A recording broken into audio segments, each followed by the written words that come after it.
Queridos amigos, que alegria mais uma vez estar diante da sua audiência para o programa pela nossa querida TV A Caminho da Luz, o programa estudando as obras de André Luiz entre a terra e o céu.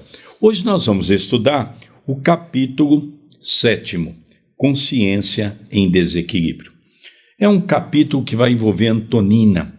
O último capítulo que nós estudamos, rapidamente, nós podemos fazer um resumo que Antonina também teve um filho de 8 anos que desencarnou e nós estamos estudando a história de Odila, que perdeu um filho também mais ou menos nessa idade. Odila já está no mundo espiritual, a casa foi substituída por Zumira, e a diferença das duas é que a casa de Zumira, hoje, a antiga Odila, vive uma bagunça muito grande.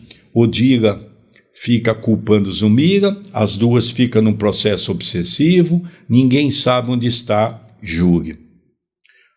No caso de Antonina, ela é um espírito que já alcançou uma certa evolução nessa existência. Nós vamos ver que ela também, em existência anterior, ela tinha muita culpa no cartório com os erros que ela cometeu. Isso mostra que todos nós temos, na reencarnação, uma oportunidade de seguir um caminho diferente. E Antonina está aproveitando e muito o seu caminho, que é auxiliar os 3 filhos que ainda ficaram com ela dentro de um lar cristão. Toda noite fazia o culto do Evangelho, tentava mostrar para os filhos a importância do perdão, principalmente a Haroldo, aquele um pouco mais revoltado. O que nos chamou a atenção é que havia um velhinho de cabeça baixa. André Luiz também ficou olhando, Hilário também, quem seria essa personagem? E agora, terminando o culto do Evangelho na casa de Antonina, Antonina vai se preparar para dormir. No desdobramento, ela vai visitar Marcos e a equipe espiritual, Clarencio, André Luiz e também Hilário, vão o acompanhar.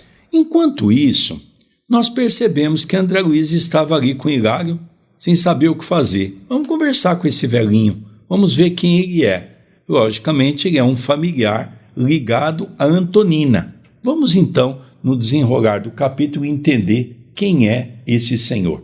Antes disso, tudo bem, André Luiz? Tudo bem, querido Sérgio, que Jesus, que os bons espíritos nos intuam em mais este capítulo. Cumprimentamos a cada telespectador que se dispôs a estudar conosco no dia de hoje. No capítulo 7, Consciência em Desequilíbrio. Consoante as recomendações que havíamos recebido, aguardamos Dona Antonina no estreito recinto em que se processara o culto familiar. Agora, conseguíamos reparar o ancião desencarnado com mais atenção, conservando integrais remanescentes da vida física, abatido e trêmulo. Parecia inquieto, dementado. Tentamos debalde uma aproximação. Não nos via.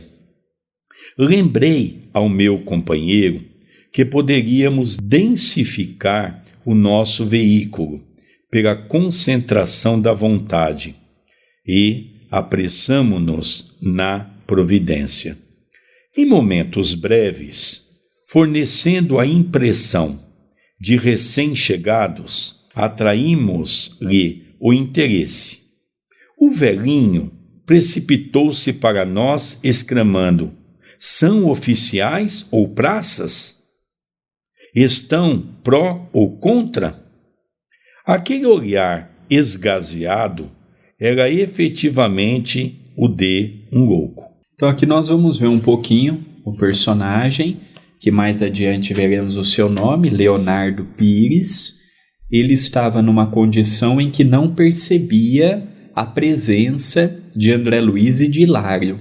Pela sua condição, ele já compreendia aquela situação em que ele estava envolto, já não tinha mais o corpo físico, mas ao mesmo tempo ele já não tinha mais forças para nada. estava naquela casa não na condição de um obsessor, porque nem para isto ele tinha condições naquele momento. Ele estava ali, tinha ligações afetivas com Antonina, sentia bem ver os meninos ali, tinha um rosto familiar, à noite fazia o evangelho no lar, e ele estava totalmente comprometido espiritualmente, seus pensamentos parados numa ideia fixa, como veremos daqui a pouco a vinda de Clarencio e auxiliando minimamente esse nosso personagem.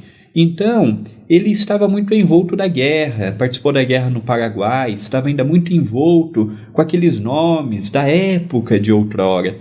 E aí nós vamos perceber que André Luiz e Hilário, eles diminuíram a sua projeção mental para que, materializando-se mais o seu corpo perispirítico, aquele personagem pudesse vê-los e naturalmente estabelecerem ali um diálogo, sendo que ele já logo foi perguntando em que lado eles estavam. Dando continuidade, Hilário e eu trocamos impressões de curiosidade e espanto. E antes que nos pronunciássemos, começou a chorar, convulsivamente, acentuando: quem trouxe aqui a ideia de perdoar? Em que ponto me situaria na questão? Devo perdoar ou ser perdoado? Não entendo a necessidade de discussão em torno de um assunto como esse entre fraca mulher e 3 crianças. Comentários dessa natureza devem ser reservados para pessoas aflitas como eu, que trazem um vulcão no centro do crânio. Então aqui ele se abre para a espiritualidade, para os dois. Mesmo ele dizendo que, mesmo André Luiz percebendo que ele estava preso a uma ideia fixa, estava preso ao passado, ele naquele momento disse com lucidez: olha, o perdão, eu estou tão aflito que eu não sei se é para eu perdoar, se é eu para pedir perdão, eu não sei em que posição que eu estou. Que adianta esta mãe fraca, coitada, criando mais 3 crianças, um assunto desta natureza? E aqui dá a entender também que ele percebeu que Antonina naquela noite foi envolvida carinhosamente pelos amigos espirituais. Eles não ficaram apenas na superficialidade da magnetização da água, fluidificando a água. Eles também auxiliaram Antonina naquele momento. Eles não ficaram de braços cruzados apenas ouvindo o evangelho. Eles foram ali a pedido de Clarencio para que pudesse auxiliar, e naturalmente essa nossa irmã foi envolvida carinhosamente pelos 2 personagens. Então nós percebemos que ele está ali, perdoar, pedir perdão, e aí nós vamos compreender o porquê que ele se encontra preso no tempo e no espaço. Assim dizendo, alteraram-se-lhe as feições fisionômicas. Afigurou-se-nos mais distante da realidade, mais inconsciente. Gritando quase, continuou: tudo teria sido modificado se me houvessem facultado o encontro com o novo generalíssimo. Sua Alteza compreender-me-ia a situação. Era propósito do Marechal requisitar-me para o seu serviço exclusivo. Entretanto, por influência do meu miserável perseguidor, sofri transferência injusta. Nosso inesperado amigo vasculhou com os olhos os recantos da sala, qual se temesse a presença de alguma testemunha invisível, e prosseguiu: ouçam, porém, o que lhes digo. Ele não somente pretendia afastar-me dos favores do marechal doente, mas planejava furtar-me a mulher. Loura e barrure, como não haveria de querê-la com a paixão que me inspirou? Por que teria eu de seguir para fecho dos morros o intento de me prejudicarem era evidente. Sem dúvida, fui constrangido a sair, mas não fui além de Taquaral. O general Polidoro não me abandonaria. Devia regressar a Luque e regressei. O infame Esteves, contudo, agira sem descansar. Além de assaltar-me os direitos de enfermeiro no quartel-general, desviara a atenção de Loura, a famosa Ibarruri, não mais me pertencia. Entregara-se ao amigo desleal. Nossa pequena chácara de laranjeiras e nosso jardim estavam esquecidos.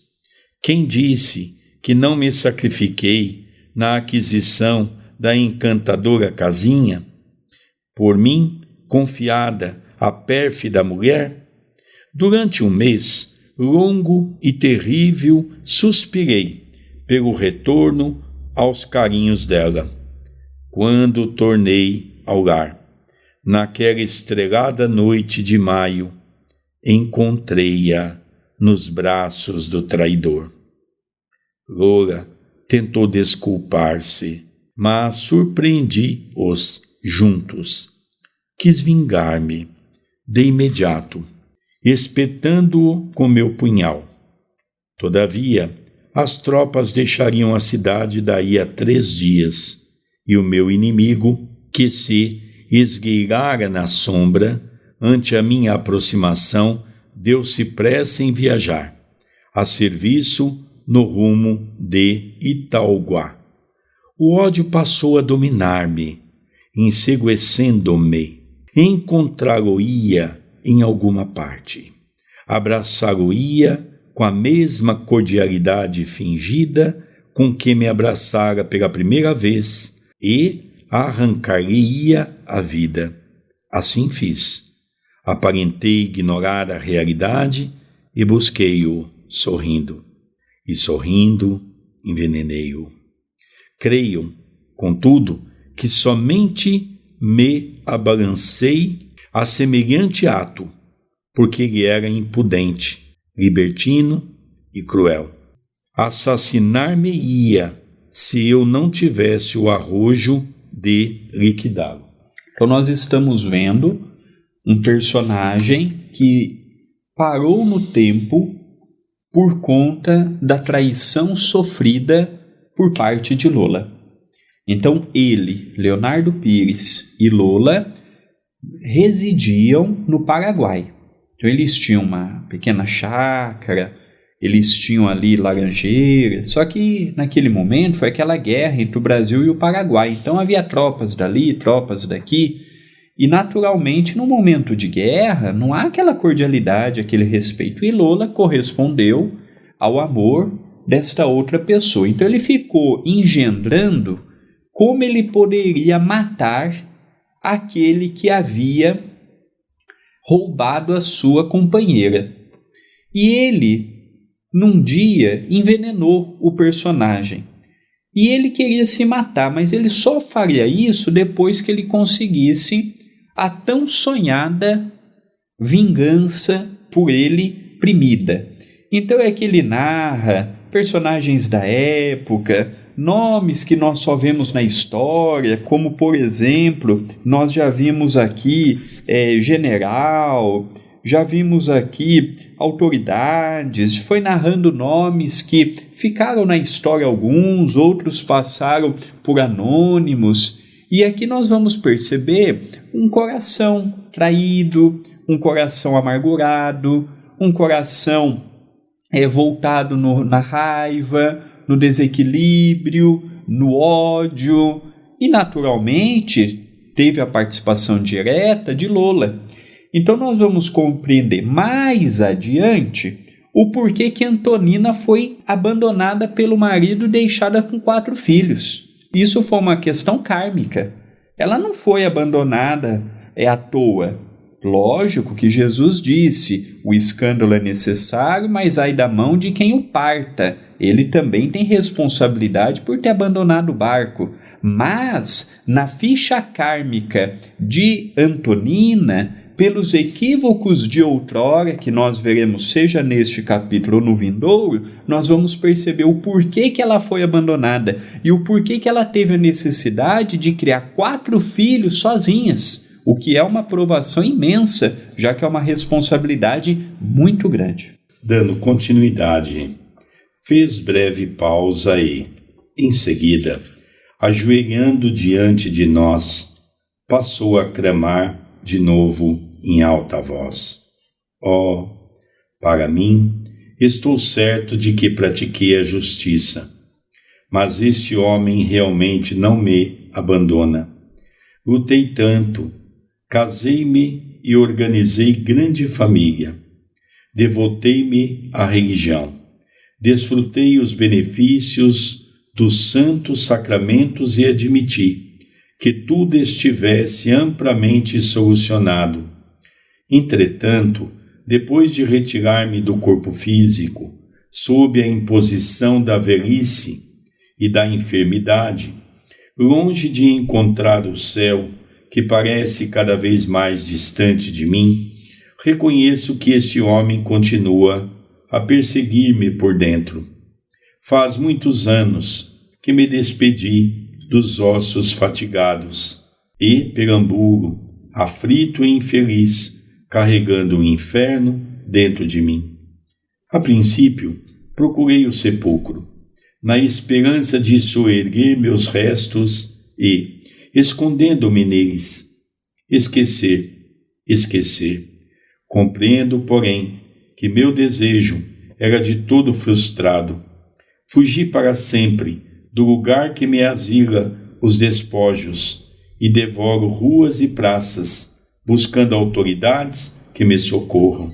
Então aqui nós percebemos ele ainda continuando a narrativa. Então ele fugiu daquela região depois de ter feito o seu intento, retornou provavelmente para o Brasil mesmo, como ele diz, arranjou uma outra mulher, constituiu uma família, e vamos perceber que Antonina era parente consanguínea de Leonardo Pires. Então ele casou, ele formou a sua família, ele desencarnou já na velhice, pelo abatimento do próprio corpo fisiológico. Ele compreendia que havia morrido, ele já tinha essa noção de que não estava mais vivo. Ele procurava nas praças, nas ruas, justiça. Ele estava muito cristalizado ainda com a traição de Lola, com o que ele havia feito com aquela pessoa, que aquela pessoa havia feito com ele.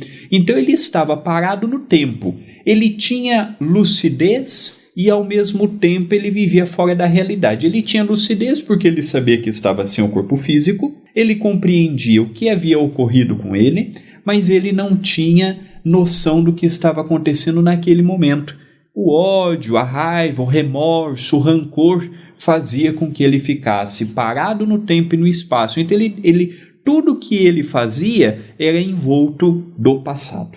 Dando continuidade, depois de passar as mãos pelo rosto, enxugando as lágrimas, continuou: ó senhores, por quem são? Ainda mesmo que o meu erro fosse tão clamoroso assim, tanto tempo de convívio com este monstro a fitar-me. Imperturbável, não bastaria a expiação que me compete ao resgate? Se eu confessasse o crime e me demorasse por menos tempo no cárcere, não estaria redimido diante dos tribunais? Sentindo que algo nos caberia dizer à guisa de consolo, afaguei-lhe a cabeça branca e falei, tentando ser gentil.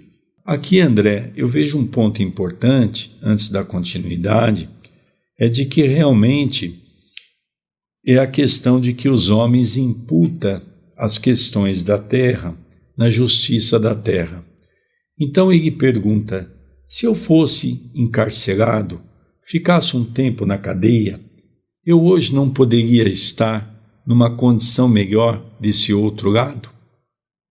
E logicamente é isso que os dois benfeitores amigos que ali estão vão esclarecer a ele essa grande confusão que as pessoas têm de não saber as leis divinas e não saber que cada um de nós temos que pagar por aquilo que nós fizemos. Ele havia cometido um delito.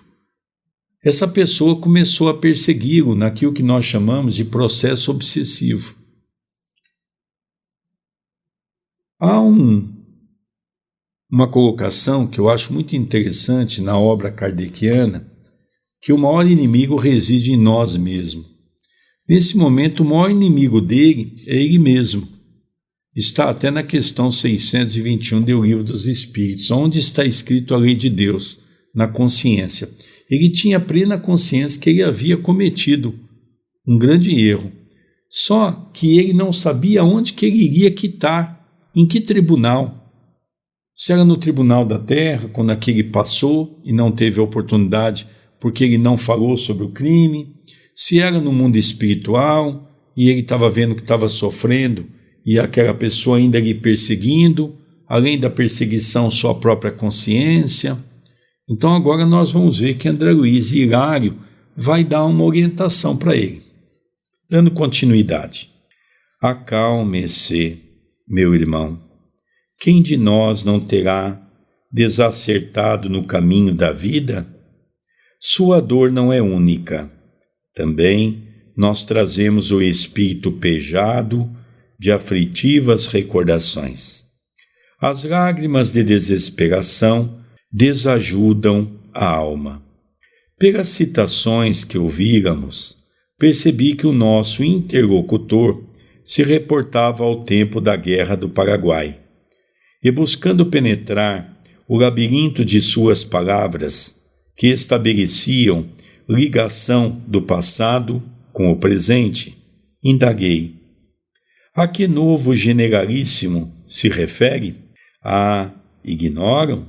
E dando-nos a ideia de quem vivia profundamente arraigado a particularidades do pretérito, aduziu: recordo-me com precisão.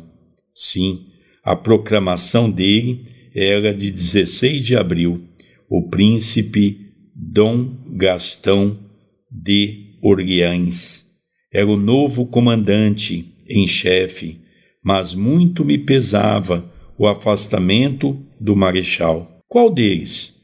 Perguntei, reavivando-lhe a memória. O marechal Guilherme Xavier de Souza era meu amigo, meu protetor. Doente, cansado, precisava de mim.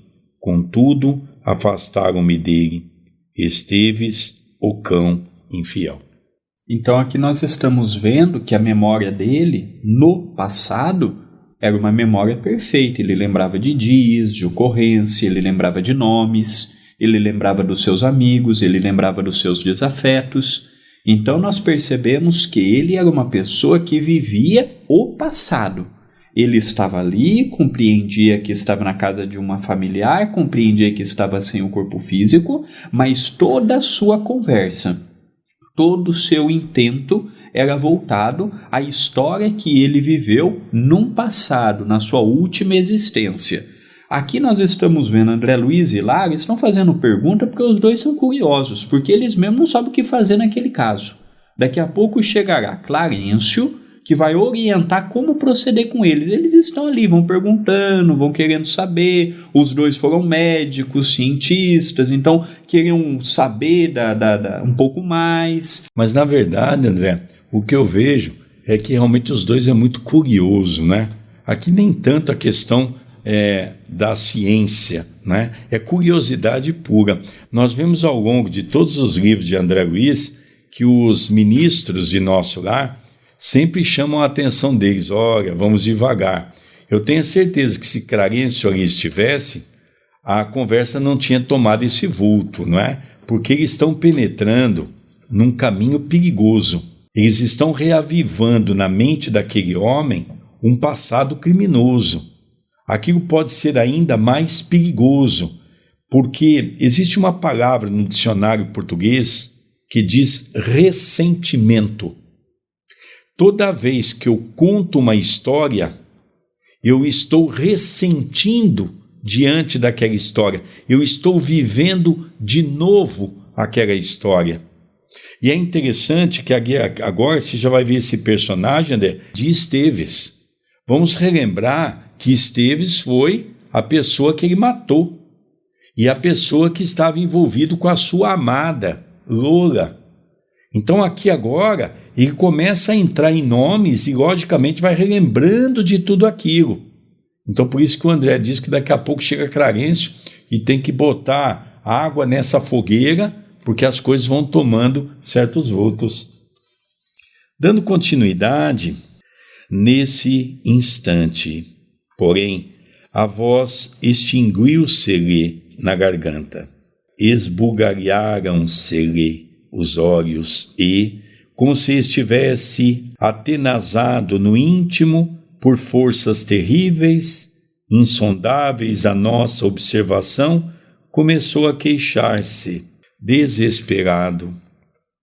Ah, não posso continuar.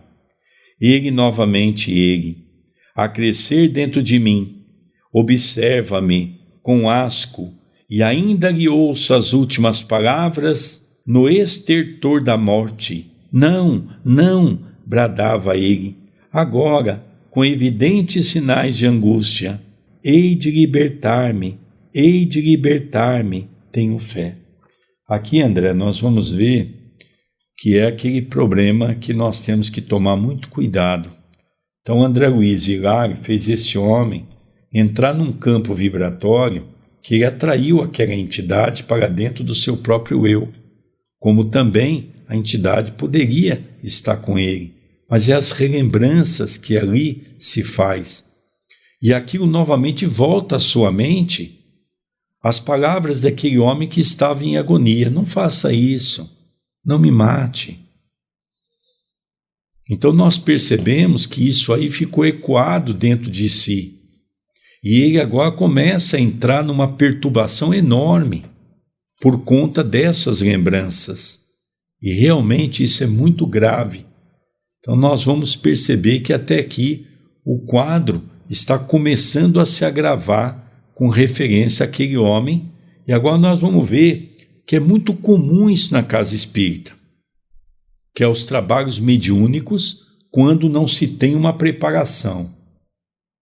Porque o mediúnico é muito importante, mas tem que haver o mínimo, do mínimo, uma preparação para que todos que ali estão possam saber o que estão fazendo. Porque vão mexer com os espíritos, depois não sabem o que acontece. Vamos dar continuidade? Comovidamente, acerquei-me do pobrezinho e considerei. Sim, meu amigo, a fé representa o milagroso salva-vidas de todos os náufragos. Você tem orado?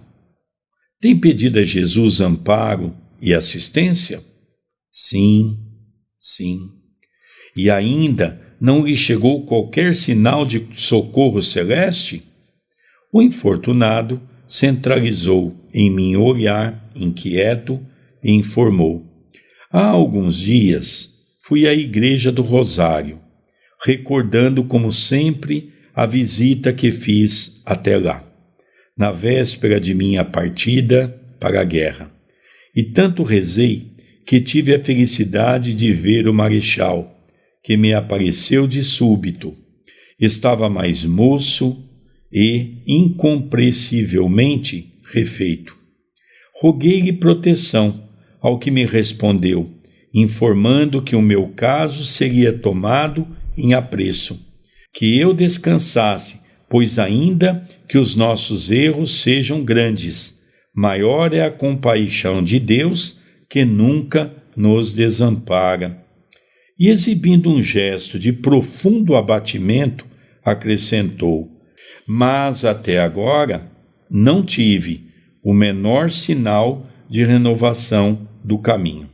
Então nós vemos um personagem que, primeiro André Luiz, depois de ele ir lá e fazer um interrogatório, eles vendo que Leonardo estava transtornado já, Aí eles lembram da figura de Jesus, perguntando para um dementado se ele fazia prece.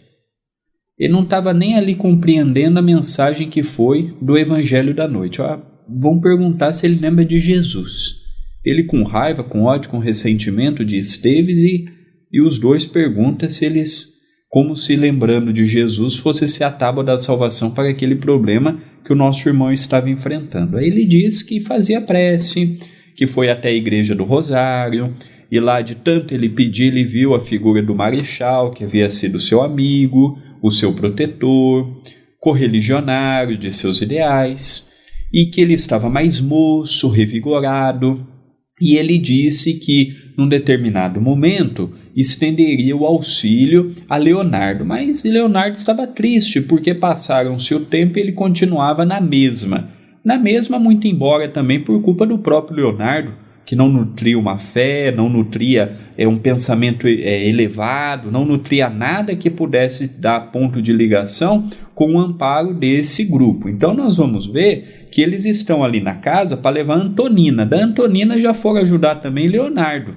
Só que eles não têm mecanismos, eles estão ali no mundo espiritual também, por mais que André Luiz já participou de outros livros, de outros projetos, André Luiz também é um aprendiz da vida no mundo espiritual. Aí daqui a pouco nós vamos ver a participação de Clarencio orientando como lidar com aquela situação. Dando continuidade, acariciei-lhe a nevada cabeça e considerei comovidamente. Esteja convencido, porém, de que a bondade de Jesus não nos faltará. Prometa ajudar-me. Compadeça-se de mim, gritou o infeliz. De coração, intimamente tocado por semelhante apelo, hipotequei-lhe a decisão de colaborar em sua paz e soerguimento. Quando o infortunado ancião procurava abraçar-me, Clarencio chegou guiando a outra pupila que nos acompanharia na excursão. Simpática e humilde, após cumprimentar-nos, manteve-se à distância. O mentor, num átimo, compreendeu o que se passava. Vimo-lo concentrar-se por momentos, densificando-se para auxiliar com mais presteza. Saudado pelo velhinho, afagou-lhe a fronte e avisou-nos: permanece dementado. A mente dele fixou-se em recordações que o obcecam. Mais experientes que nós outros, guardou nos braços com paternal carinho, conquistando-lhe a confiança e inquiriu. Então agora nós vamos dar continuidade na leitura, mas vamos perceber que agora chega Clarencio, né? Depois que os dois fizeram essa lambança toda, Clarencio vai ter que interferir porque percebeu que o homem estava dementado e mais atormentado ainda com a conversa que teve com os dois. Essa é a grande verdade, né? E Clarencio estava com essa outra senhora, das quais também tem um filho, onde a região de Jura. Então Antonina, essa senhora, junto com a equipe, vai para essa região. Vamos dar continuidade agora, porque Clarencio teve que intervir naquele problema criado em partes por André Luiz e Hilário. Vamos acompanhar. Que procura, meu irmão? Venho suplicar o socorro de Antonina, minha neta. É a única pessoa que se lembra de mim com amor, dentre os numerosos membros de minha família. Só ela me oferece asilo no coração. E porque reiniciasse as referências lamuriosas, o ministro colocou a destra sobre a cabeça de nosso interlocutor, como a sondar-lhe o íntimo em minuciosa perquisição, e em seguida informou: temos aqui nosso irmão Leonardo Pires, desencarnado há cerca de 20 anos. Quando jovem, foi empregado do marechal Guilherme Xavier de Souza, e hoje conserva a mente detida num crime de envenenamento em que se envolveu, quando integrava as forças brasileiras acampadas em Piraju, no Paraguai. Podemos conhecer o delito em suas particularidades, na terra das recordações que o atormentam. É um domingo de festa, em Campanha, 11 de julho de 1869. A missa é celebrada em pleno campo por um frade capuchinho. O conde deu, com a luzida oficialidade do seu quartel-general, está presente. Nosso amigo, muito moço ainda, aparece no corpo da infantaria. Não se mostra, porém, interessado nas graves advertências do sacerdote, no ato religioso, nem no apelo ardente e patriótico do generalíssimo, que pronuncia brilhante e inspirada a locução para os comandados. Fita com impertinência um companheiro recém-chegado de Itaúguá, enfermeiro em serviços especiais. É José Esteves, irrequieto brasileiro, de olhos escuros e inteligentes, de garboso porte, com os seus 30 anos bem feitos. Partilha com o nosso amigo o afeto de linda mulher desquitada que abandonou o marido e um filho pelo prazer da aventura. Pires, o irmão que observamos, inconformado com os favores da criatura amada para com o patrício que ele odeia, finge ignorar-lhe a situação e insinua-se maneiroso e gentil. Terminada a festa, convida Esteves para a refeição mais íntima e juntos comentam entusiásticos as noitadas do rio. Ansiosos pelo retorno às seduções da retaguarda, Esteves entrosa-se com as impressões de Leonardo, confia nele e conversa loquaz, até que o vingativo colega, na taverna improvisada, lhe oferece um copo de vinho com o veneno fatal. O companheiro bebe, experimenta, estranha as vertigens e morre praguejando. O acontecimento é recebido com admiração. Um médico argentino é chamado a opinar e verifica o envenenamento. Contudo, as autoridades julgam o silêncio mais acertado. As tropas deveriam seguir rumo a Paraguari, e o caso é encerrado sem maior investigação. Leonardo acompanha o exército para a vanguarda e tenta esquecer o ocorrido. Convive ainda com a requestada mulher por mais algum tempo, mas, de regresso à terra natal, desinteressa-se dela e casa-se no Brasil, deixando vários descendentes. Desencarna valetudinário. Todavia, no leito de morte, reconhece que a lembrança do crime lhe castiga o mundo interior. Ouvida quase todos os demais episódios da existência para centralizar-se apenas nesse. José Esteves já reencarnou, demorando-se agora em outros setores de luta, mas Leonardo Pires vive com a imagem do assassinado que se revitaliza, cada dia, na memória dele, ao influxo das sugestões da própria consciência, que se considera culpada. Como vemos, é a lei de causa e efeito a cumprir-se natural. Nesse instante, porém, Antonina, em seu veículo sutil, surgiu à porta da câmara em que o seu corpo dormia, vindo ao nosso encontro. Então nós vemos aqui Clarencio, com toda a sua fidelidade e coerência, ele vai narrando os problemas que Leonardo Pires e que Lola tiveram. Então ele, não aguentando essa situação envolvendo Esteves, ele trama uma forma de matar Esteves. E até que num dia, numa taverna, ele coloca no vinho o veneno. E chamaram o médico argentino, comprovaram que havia sido envenenado. Só que como eles estavam ali de passagem e não valeria a pena eles adentrar nesse campo para ver quem foi, quem não foi, até sabiam de onde poderia ter partido, eles deixaram isso quieto aos olhos do mundo. E por mais algum tempo, Pires ficou com Lola, mas devido ao ocorrido, pela falta de confiança, aquelas coisas todas, o Leonardo Pires abandonou a Lola. Casou com uma outra pessoa, teve filhos e Antonina veio como neta de Leonardo Pires com a sua nova esposa, não é? E aí nós vamos ver no capítulo seguinte, nessa trama toda, quem viria a ser Lola. E mais adiante, aí não será no capítulo seguinte, mais adiante nós vamos compreender quem foi Esteves.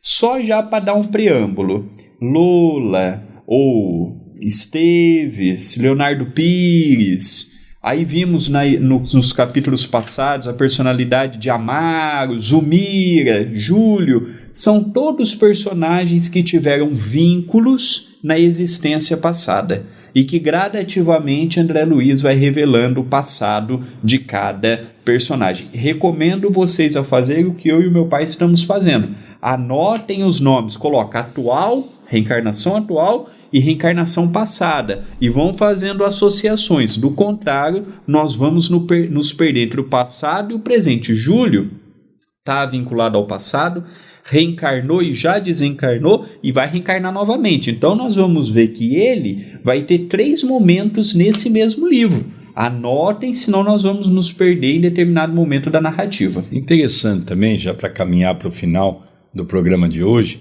eu tenho falado isso em todos os programas, né?